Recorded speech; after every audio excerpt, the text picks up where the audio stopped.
Well, hello again, First Parish. At this time, we usually go into our virtual coffee hour, but as you've already heard, we are doing something different this week. We'll be hearing from the transition team and listening in on the work that they've been doing around specifically your core values and investigating what those values are. So we hope that you'll stay and listen to that presentation, followed by some breakout rooms for conversation around those values. So with that, I will invite Jenny to share some opening words. Thanks, Sarah.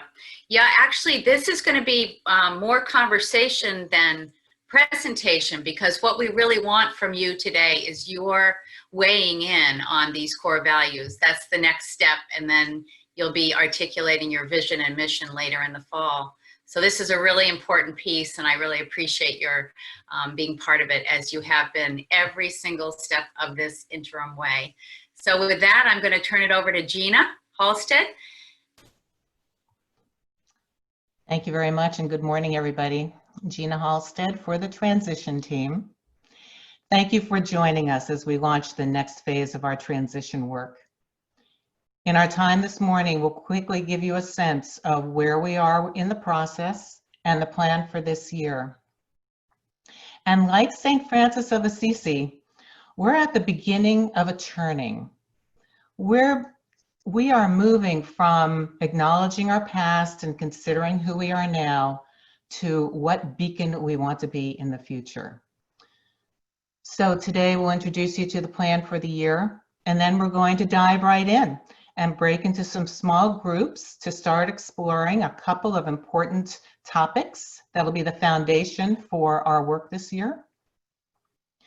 After those small group discussions, if you're a participant, you should feel free to leave, but you may also want to come back to the main tent or the main room. The facilitators will be coming back just to debrief and capture messages and threads, and you're welcome to listen in on that as well. Let me start by sharing that we've had some changes to the transition team this year. All great work requires a great team, and we have been blessed with a great team. We'd like to express heartfelt thanks to Liz Wilkinson and R.L. Smith, who are stepping down after 2 years of dedication and hard work. And we'd like to welcome Chris Andresiak and Gary Taylor to the team. Gary and Chris bring valuable experience and knowledge about the strategic planning process, which will be a critical part of our work this year. So let's take a moment to reflect on all the work that you have already done. This screen, by the way, is on the church website if you want to look at it in more detail. But what we have here are the 5 areas that the church typically focuses on during an interim period. And what we've listed are all the different activities and exercises and studies and work that the transition team and other groups and you have done in each of these areas. It's impressive, and we have come a long way and learned a great deal. In green, we've noted the work to be done. As Jenny's already said, it'll be focusing on what's important to us, what we stand for, our purpose, and what beacon we want to be in the future. And finally, how we get to becoming that beacon. Here's our plan for how the work will unfold this year. We're wrapping up right now today our values, which is what's important to us, what we stand for, what we want to be known for. And that will be the platform for determining what our purpose is, what we envision for the future, what beacon we want to be, and what difference we want to make in the world. That'll be our focus for the rest of the fall. Starting in January, we're going to start a series of decisions and discussions on how we become that beacon. What changes, if any, we need to be making to ourselves and to our church. What financial decisions will support our dream. And all of this work will prepare us when the search committee is named in April, will prepare us to be in the best position possible to launch our search. We begin today with building consensus on our values.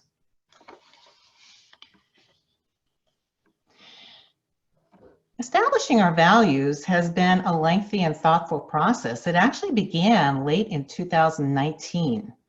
The transition team went through historical church documents going as far back as 1986, looking for expressions of values.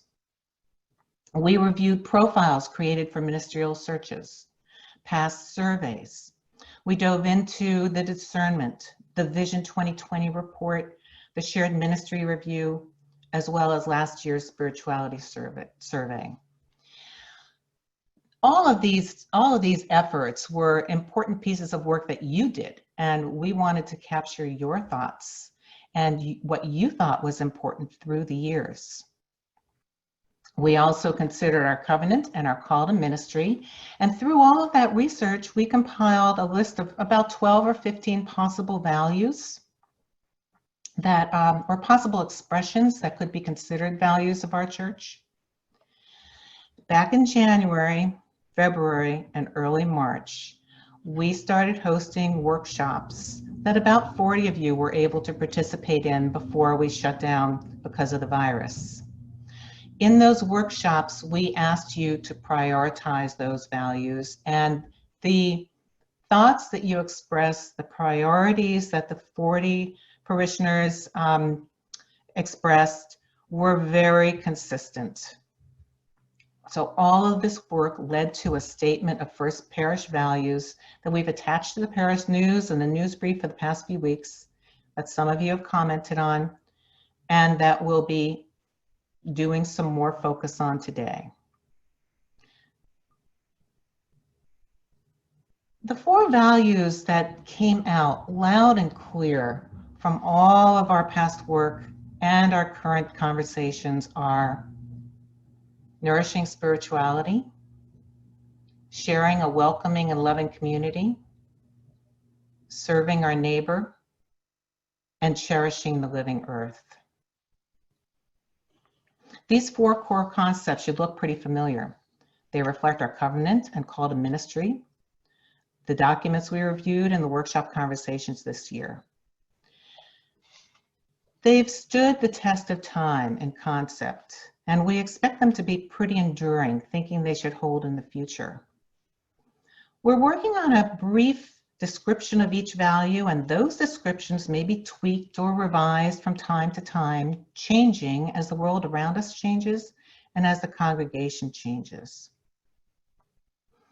But these are, we think, the enduring statements that we can rally around, that are important to us, and how we can use to describe ourselves to prospective ministers and prospective members. In our breakout groups, we'll be asking for your feedback and reaction to these 4 core values. Now, so far, we've received broad consensus on nurturing spirituality, sharing a welcoming, loving community, and cherishing the living earth. And feedback we've received is that people generally agree on the concept of serving our neighbor, but we've heard very differing thoughts on how we should express this value and how First Parish should live it out. So let's take a closer look. What we're going to explore in our breakout groups is this concept of saving our neighbor. And what we really want to understand is, what does this concept mean to you and how would you express it? Do the words serving our neighbor capture the difference that we want to make in the world? Do these words capture the meaning of that effort to you?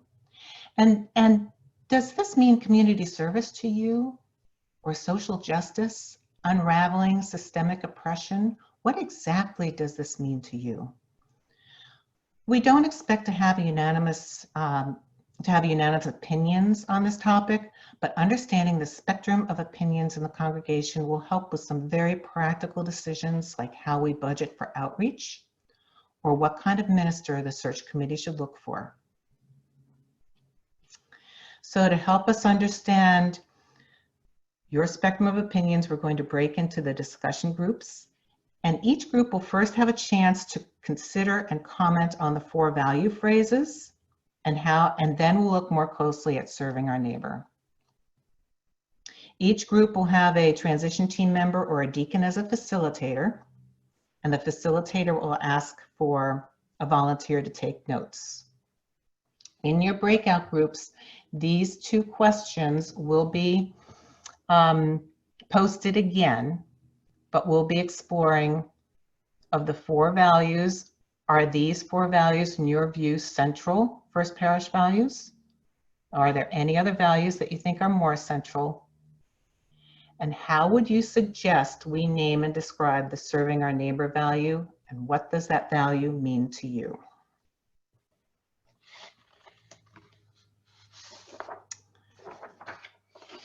After the breakout sessions, so the breakout sessions will be about 25 minutes. After the breakout sessions, we're asking the facilitators to come back to the main room so that we can hear each other's, understand the discussion from each breakout group. If you're a participant in the breakout group, feel free to come back to the main room to hear that discussion and to partake in it, or feel free to leave and enjoy the rest of your day. The transition team will be gathering all of the comments and feedback. We'll be documenting it and sharing it in an upcoming news brief. So Sarah now will be assigning us to a breakout room, and I want to say thank you in advance. And I'll start off. Our group on the values question, general consensus on the values, on the 4 values. Hang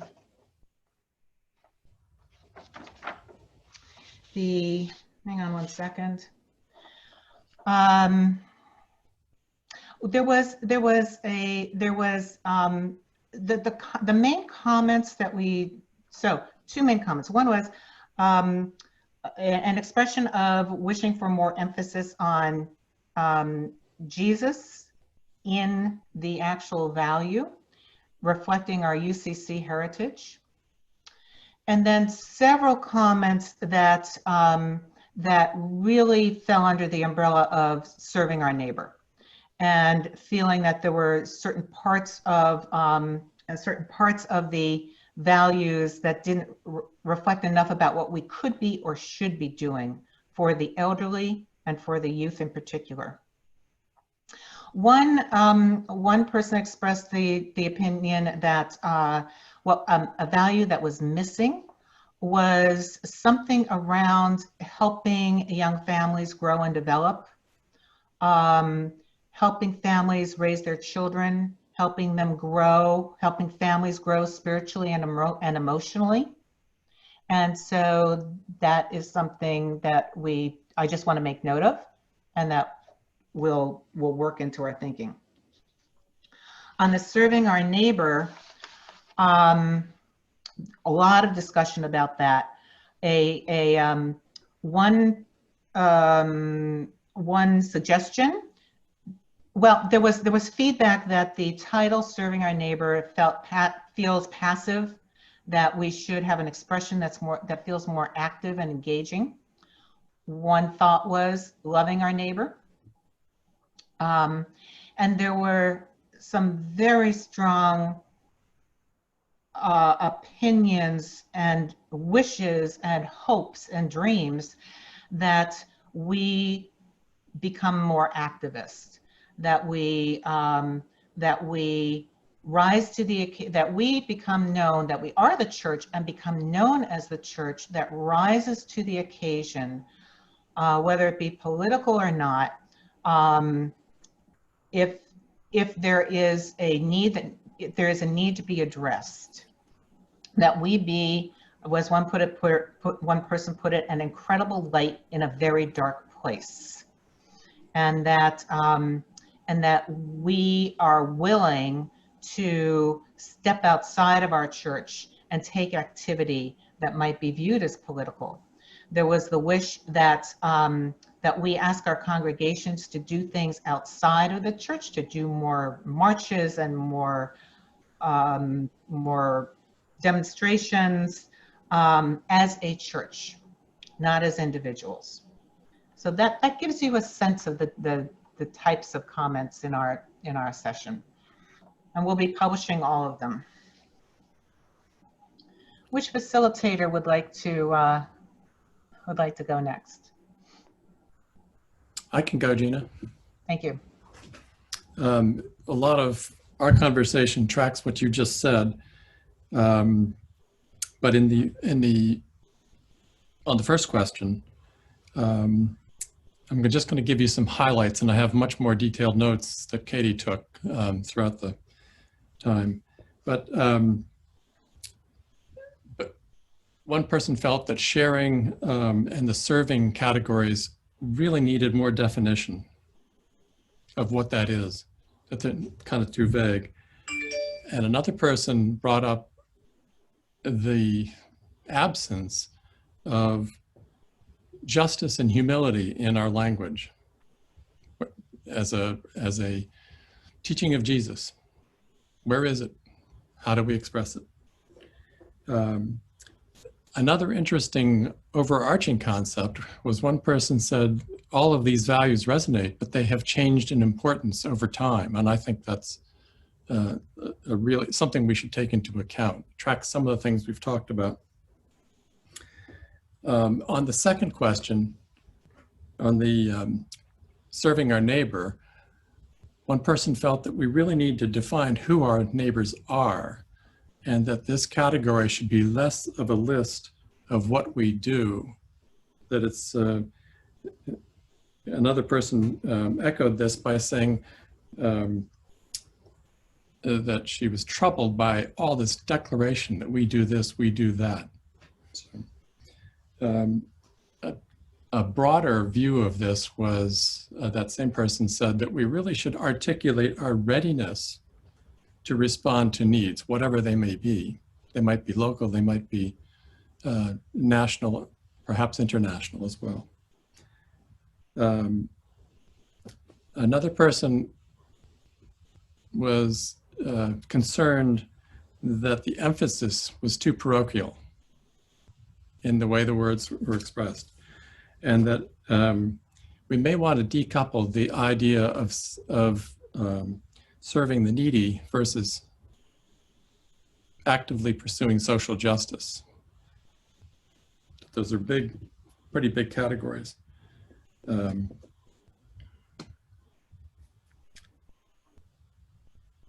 Those are the highlights. We have more detail, but I don't want to take up more time. Thanks. Gina, I can go next. We were group 5. And on question 1, there was general consensus that these are our 4 values. There was discussion on the 4th one, the word in particular, cherishing, as perhaps it is not active, strong enough. And so we came up with some ideas of words to pair with that. With regard to question number 2, there was a tremendous amount of discussion, and I'd like our note taker, Joan Kimball, to summarize for us. We had a great discussion. Joan, if you could go off mute.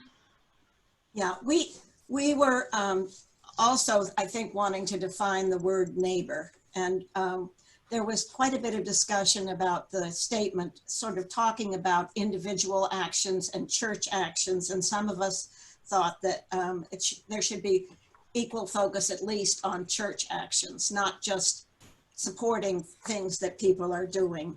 And there was a question asking about serving our neighbors. I know if you're talking about social action, it may sound a little questionable to serve. It sounds sort of, I don't know, the person didn't use the word patronizing or something like that, or passive, but being maybe accomplices. And we had a very good discussion, and I think we would have liked to discuss it quite a bit more. We all had sort of things that we wanted to say, and I hope that I covered it enough. And one person said, you know, that the questions of homelessness and hunger are endless.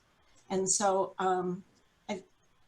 I think that having both parts of in our church, serving and maybe acting as accomplices, might do it. But I hope I reflected what people were saying.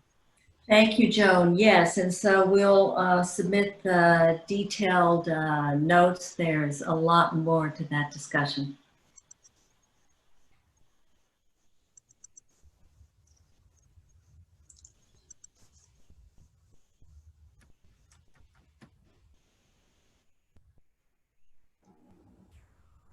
I could jump in here next. I think I was group 7, or the last group. I think our group in general agreed that the 4 principles were the right set for us. And there was pretty broad support, I think, for these 4 values as our core values.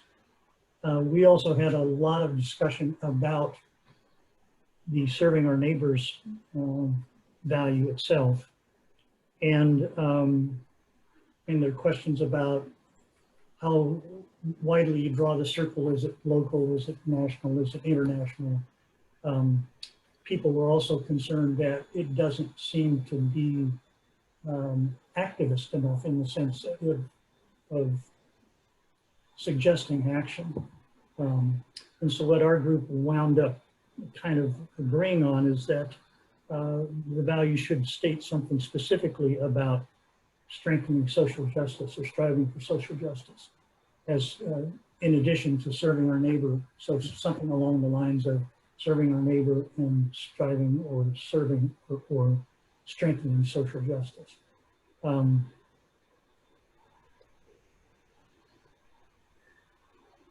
I think everybody had a pretty strong sense that we needed to take a broad view of neighbor and needed to emphasize action more than was just implied in this statement. So I think that's pretty much it for us. Barbara Slater took notes. So Barbara, do you want to add anything here?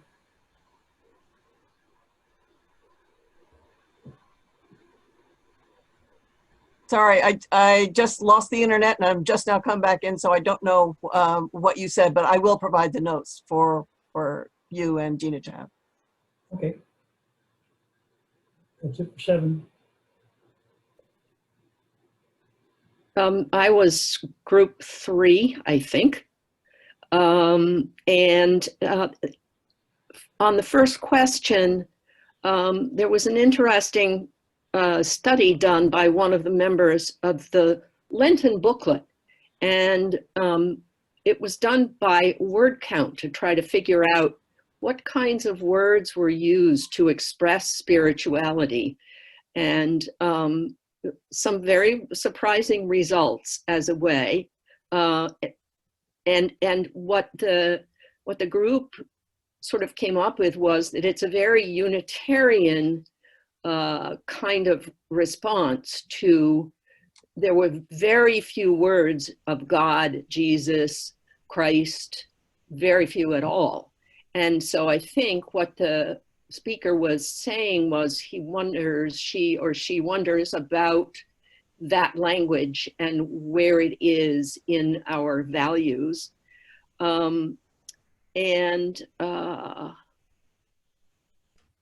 the second question, I think the question that really is, what do we do best? What does the word neighbor mean? Is the word, how big is our neighborhood? And also more about action in the literature.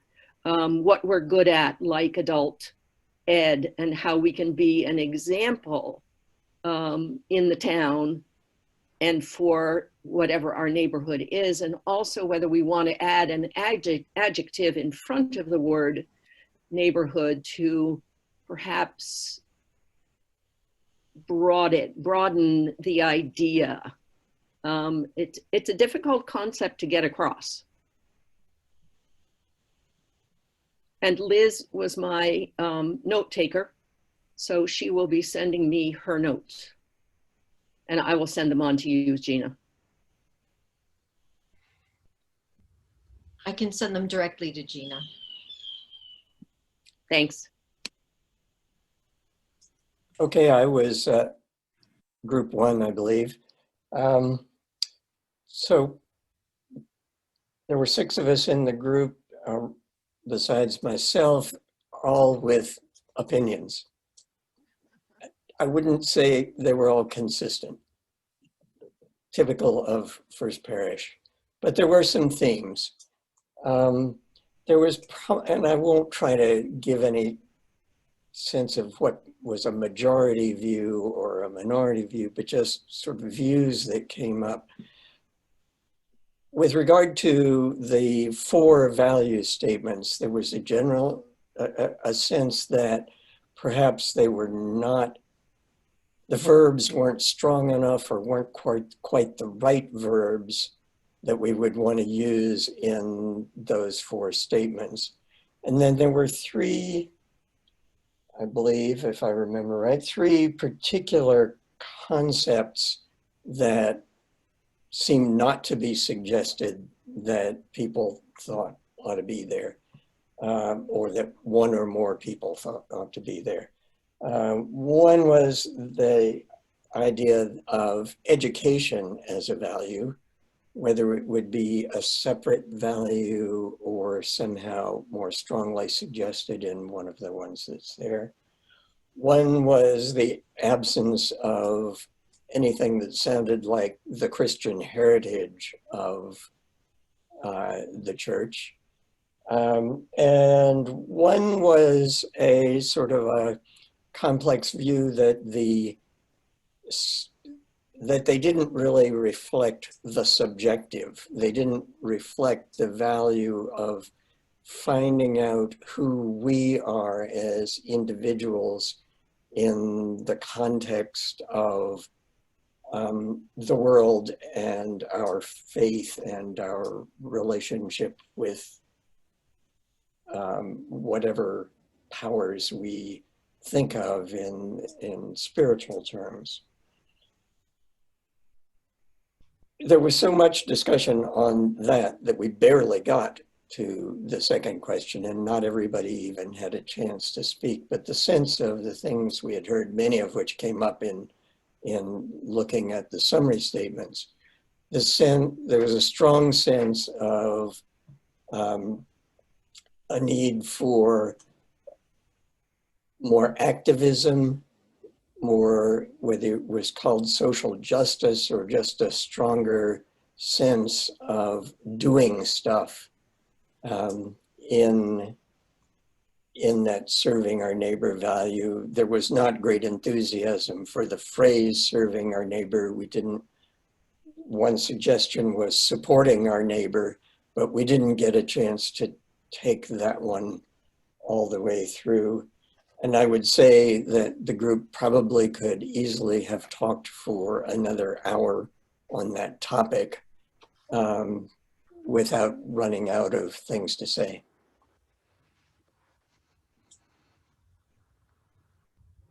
Well, I guess I could go next. I had group number 4, and it was a very good group.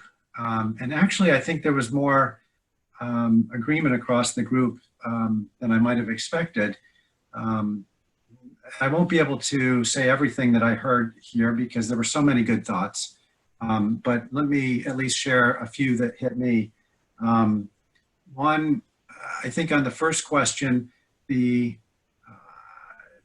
general sense was that these are the right 4, and people felt comfortable with them, and the comments that were made really almost foreshadowed the conversation around the second question on serving our neighbor. So I'm going to move right on to that. Here are some of the things that hit me on that particular one. One was the sense that there should be a little stronger, the language could be a little stronger. So for instance, instead of we support and encourage, something more like we recognize our responsibility. That was the sense, at least of one person, I think others as well. I think an interesting suggestion around how the social justice and the other aspects of serving our neighbor come together, which was that perhaps we should take the last sentence in serving our neighbor, which is the one about social justice, and bring that to the top of that one. And so it was something more like as a community, and then talk about social justice almost as an umbrella idea under which many of the other concepts would fall, different types of social justice. Another suggestion was around who is our neighbor really. And I think the sense was that it really isn't just Lincoln and Waltham and Concord, but that it really ought to be globally. And that when we think of our neighbor, we're thinking about the entire world. We did talk a little bit about the name, and I think there was some discomfort with serving. I think that one person said that it sounded too much like a little bit of noblesse oblige, and that perhaps supporting would be a better word. I think, Chris, you also said that, that you had heard that. And we started to talk a little bit about whether instead of making social justice kind of at the top of the serving our neighbor, whether it should indeed be a fifth value. And we really didn't get very far on that one. It wasn't something that came up in the discussion naturally. I actually prompted it at the end just to see what the reaction would be. And we didn't get far enough into it for me to say I have a full appreciation for what people thought. I think those are the things I'd like to share. Thank you. I think we've had each facilitator speak. Is that correct? Okay. Well, we covered a lot of ground, and the transition team just wasn't sure what the level of interest and engagement and participation would be for both of these topics, and now we have a very good sense. We will capture all of the comments. We will publish them. This recording of our session will be published, and the transition team is going to get back together and consider, given everything that we've heard and that we've talked about, what would the appropriate next steps be to continue this exploration and this journey. And if you have any other thoughts, feel free to send them to any transition team member. Gina, Joan, I see your hand up. Yeah, there were things on the chat that I think that should be incorporated in the notes. And Thank you. The chat is saved because I'm recording, so I'll send you the file of the chat as well. Perfect. Thank you so much. Joan, thank you for observing that. Any other questions or comments before we say thank you very much? this was terrific. Thank you. Thank you. Thank you, Dina. Thank Thank you, you. Dina. We'll- Thank you, transition team. This was Very excellent. good. We'll be Yeah, I doing think more of these. Yeah. Yeah. If anybody has thoughts about about things that the transition team really ought to be trying to do in this regard, in terms of pulling people back into conversation, providing more information about what's going on, allowing more opportunity to talk, let us know. I think it's really great. I think that the discussion, hearing your comments, Chris Andresiak's comments, were some ideas that didn't come up in our group's conversation, but I think are really robust topics for more congregational discussion. I think that for everybody to kind of hear them and to have the give and take, I think is really great. And so I know in these times they're hard to get everybody together, and this is as good as it'll probably get. And so I just commend more opportunity for this kind of stuff going forward. It's really great. Thank you very much. Yeah, I would just say that in my group, I think it was Jane Walker, expressed some surprise that we wouldn't be having these kinds of discussions on each of the 4 values. But I do think that the result of this one is that there seems to be pretty strong support for the 3 values, the ones that we did not focus on so much, and that focusing on the neighbor value is the one where we really needed to spend the time. I agree. I think that at the other end, if you have that kind of a conversation, we as a congregation will come out more unified as to what our vision is going forward. I just think that it's, I agree with more discussion is better serving for us as a community. Mm-hmm.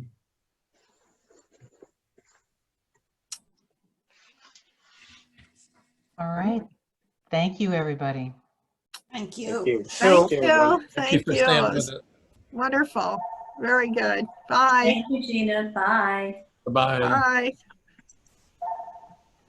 There you go.